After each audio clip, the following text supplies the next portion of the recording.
Resonance frequency मोजणे. सर्वांना नमस्कार.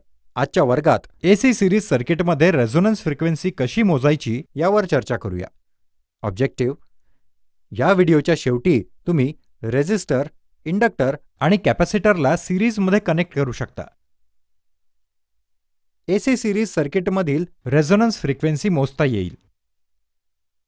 प्रथम रेझोनन्स फ्रिक्वेन्सी FR बद्दल पाहू.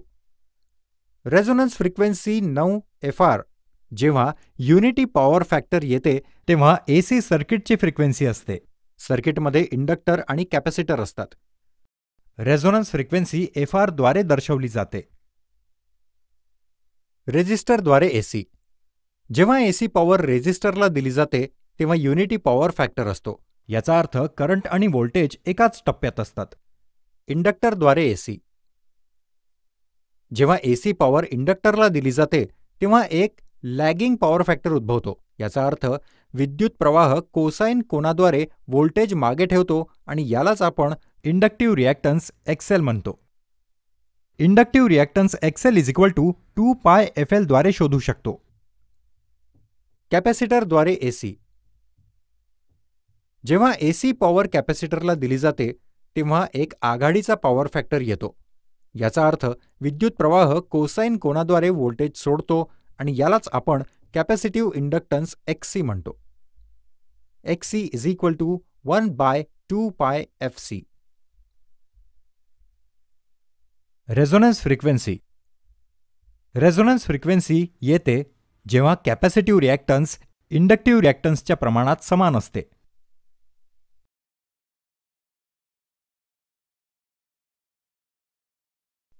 XC = XL.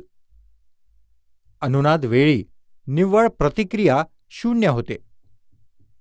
याचा अर्थ असा होतो की प्रतिबाधा सर्किटचा पूर्णपणे प्रतिरोधक आहे. Z = R, जेथे R हा प्रतिकार आहे. अनुनाद वारंवारता मोजण्याचे सूत्र आहे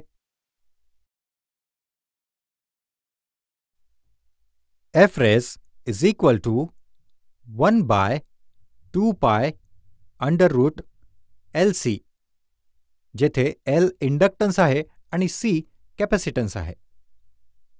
तात्पर्य: रेझोनन्सच्या वेळी सर्किट कमीत कमी प्रतिबंधाच्या स्थितीत असते, ज्यामुळे दिलेल्या लागू व्होल्टेजसाठी जास्तीत जास्त विद्युत प्रवाह वाहू शकतो.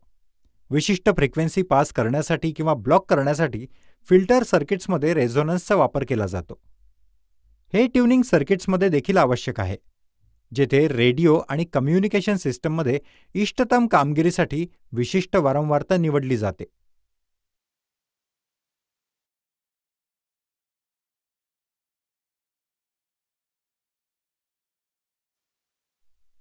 इंडक्टर आणि कॅपॅसिटन्स मालिकेत जोडलेले आहेत. जेव्हा इंडक्टरवर सर्किटवर एसी पॉवर लागू केली जाते तेव्हा पॉवर फॅक्टर मागे पडतो. जेव्हा हा लॅगिंग पॉवर फॅक्टर कॅपॅसिटरकडे जातो तेव्हा लॅगिंग एकता बनते, कारण कॅपॅसिटरचा अग्रगण्य पॉवर फॅक्टर इंडक्टरमुळे होणाऱ्या लॅगिंग पॉवर फॅक्टरच्या बरोबरीचा असतो. ही वारंवारता ज्यावर युनिटी पॉवर फॅक्टर येते तिला रेझोनन्स फ्रिक्वेन्सी FR म्हणतात. फक्त अनुनाद वारंवारता उद्भवते जेव्हा प्रेरक अभिक्रिया कॅपॅसिटिव्ह अभिक्रिया बरोबर असते. XL = XC किंवा Z = R. सरावमध्ये अनुनाद वारंवारता मोजू. रेझिस्टर, इंडक्टर आणि कॅपॅसिटरची मूल्ये अनुक्रमे 100 ओम्स, 40 मिलीहेन्री आणि 0.1 मायक्रोफॅरड असू द्या.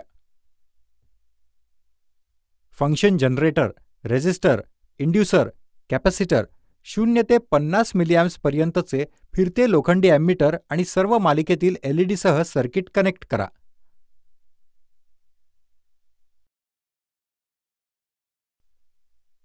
फंक्शन जनरेटर चालू करा आणि व्होल्टेज पातळी 10 व्होल्टवर सेट करा.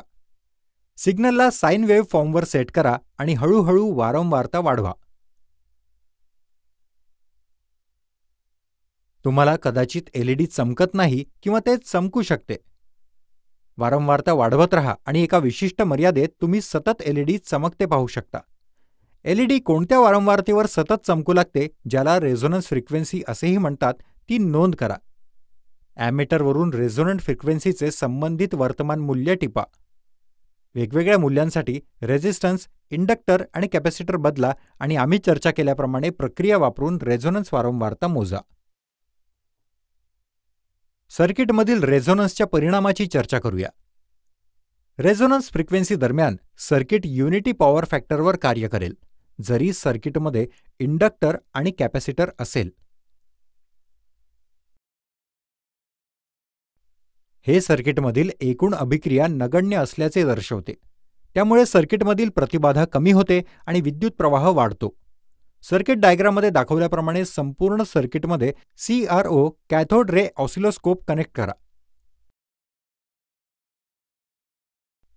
फंक्शन जनरेटर वापरून अनुनाद वारंवारता सेट करा आणि कमी प्रतिबाधा आणि उच्च प्रवाहामुळे CRO मध्ये कोणतेही आउटपुट अस्तित्वात नसल्याचे सुनिश्चित करा. कॉइलमधील प्रतिकारामुळे संपूर्ण सर्किटमध्ये फक्त एक लहान व्होल्टेज अस्तित्वात असेल.